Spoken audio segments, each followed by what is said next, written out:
this morning we'll be looking at how to take measurement accurately. And the first one, we'll be using this dress form. The first one we are taking this morning is the full length. For whatever garment you want to take, you have to determine the full length, and it depends on the wearer's choice. For example, for a dress should not start from anyway, depends on the wearer's choice. But okay, for this dress form, we can see the full length for a blouse is 20, ranging to 23. Depends on how you want it. So for this one, we'll be recording length as 20. And the next one we'll be taking is the half cut. The half cut runs from the shoulder, at the top of the shoulder beside the neck, to the midpoint of the dress form of the dress form of the model. You can always use the navel as a reference point when you determine the navel as 16 minus 2. That will be 14 as the half length. Alternatively, you can also tell the person to bend to the right or the left. Then you find the rope and tie to the place. Why we do that is because we are going to be using it as a reference point. So for this, although this one is already determined, it's here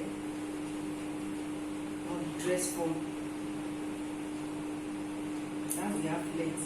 These are the points where you can bend left and right. In case you want to determine, just switch to the left and switch to the right. At that point is the waist.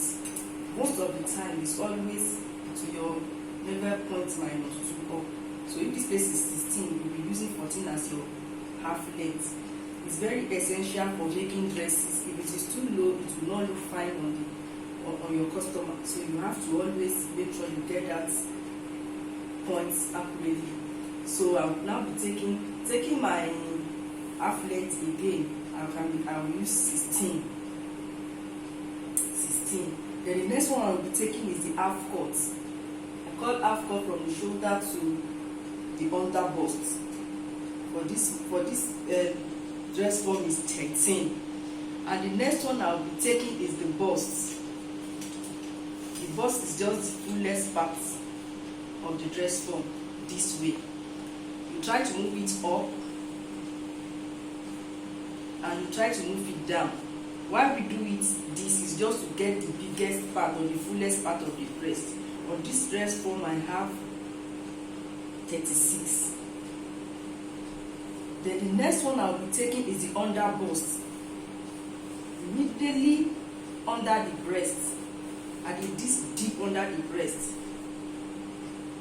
you take it just like this. This is 29 and half on my dress form. Then you go to the waist. You can abbreviate it or write it the way you want it. On my notes here, I use WST for waist. You can write it full. This is 28 and a half. Then the next one we're going to is the hip. Just the way we determine the bust. The waist is also the biggest part of this area around the bone. So you still have to move your tape down and up. When we are moving down and up, it's just to determine the biggest part. The biggest part on this dress form is 39 and a quarter. And if you have not checked, you have not seen the notes on how to read the tape measure, you have to go and check up the lesson. It's a prerequisite to this one, because in taking this you have to write whatever you measure. You don't just abbreviate anyhow. Whatever you see is what you write in order to have an accurate measurement. Okay, the next one we're going to is the shoulder. Just as they make here, edge to the other side. You take it across. On this dress form it is 15. Then you mark it for your model too. Another important measurement I take before I go to the round sleeve and the bicep is the across chest.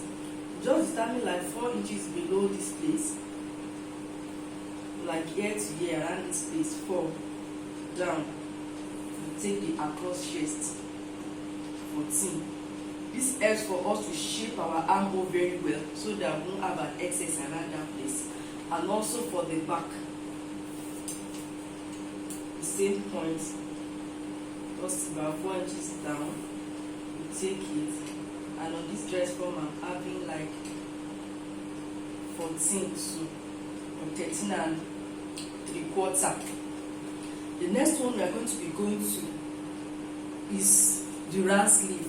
The round sleeve depends on where you want it to be. Unfortunately, I don't have a physical model there. I'm using this dress form.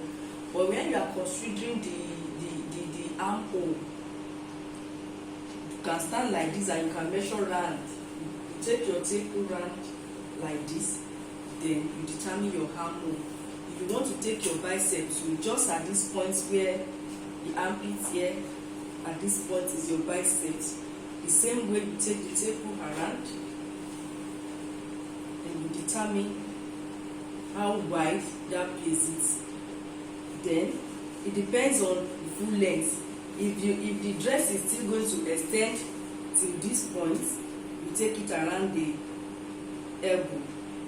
If it's to your wrist, you take it down and determine your wrist circumference, making sure that you are still able to hold the cloth off your hand.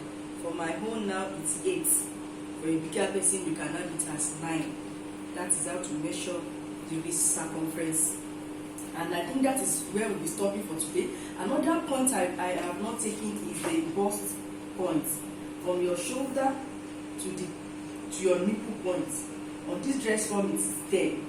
Just the same way you put it, the way you're putting it beside our neck at the top here, then you go up to this place. And at that point is 10.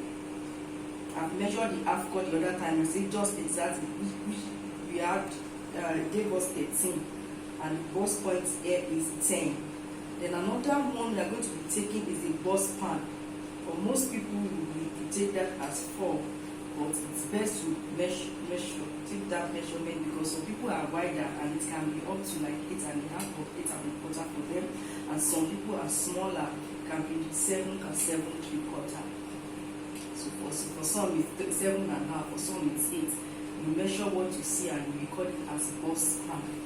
Okay, so you do your assignments, get a slim and a fat model, take the measurements and record. The other one remaining is the skirt and the trouser, which we'll be doing later on. I don't want this video to be long. Thank you.